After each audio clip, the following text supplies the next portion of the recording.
আরে বসে বসে এখন টাকা পয়সা নিয়ে খচখচ করছে।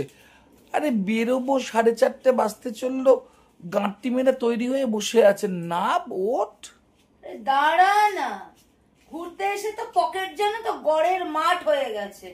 শপিং টপিং করে পুজোয় গিফট দিতে হবে, সবকিছু কিনে টিনে 21 তারিখ একটা বিয়ে বাড়ি আছে, সেই কাপড়টাও কিনে নিয়েছি।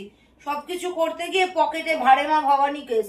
সেই জন্যই ঘুরতে, তোরা তো ঘুরতে বেরোবো বেরোবো বলছিস, আমি তাই টাকা পয়সা গুনছি, 200-300 টাকা নিয়ে গেলেই হয়ে যাবে। সেই জন্য সেই টাকাটাই গুনলাম সবকিছুতেই। প্যান প্যান আরে বিদেশ বুবি জায়গা, কেউ চিনবে না।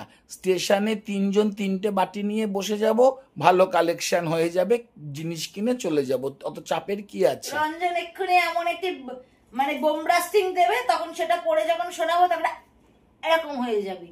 তোরা তো আবার মুখ দেখাস না, তোরা ক্যামেরার পিছনে এরকম হয়ে যাবি, ভাল লাগবে না বেশি একেবারে। আরে জামা কাপড় জানো তো, সকালবেলায় তো শাড়ি পরে বেরিয়েছিলাম, এখন আর শাড়ি চাড়ি পরতে ইচ্ছা করছে না গো। আর এখানে না, এখানকার ওয়েদার ঠিকঠাক, খুব রোদ, বাট অত কষ্ট হচ্ছে না। এই দেখো, যেটা এয়ারপোর্টে পরে এসেছিলাম, প্লেনে যেটা পরে এসেছিলাম, আজকে সেটাই পরে নিয়েছি। দুটো চুড়িদার এনেছিলাম, সেই দুটো তো ফিনিশ হয়ে গেছে, ওই যে লন্ড্রিতে দিয়ে দিয়েছি। দেখা দেখা আমার জামা কাপড় কেমন সুন্দর লন্ড্রির জন্য আলাদা করে দিয়ে দিয়েছি, হয়ে গেল। আর এখানে কিছু ভাজ টাজ করতে হবে। আর এই যে আমি ব্যাগটাকে তো গোছাতে হবে, আর কতক্ষণ, অনেক খসিয়েছি, পকেট একদম গড়ের মাঠ হয়ে গেছে।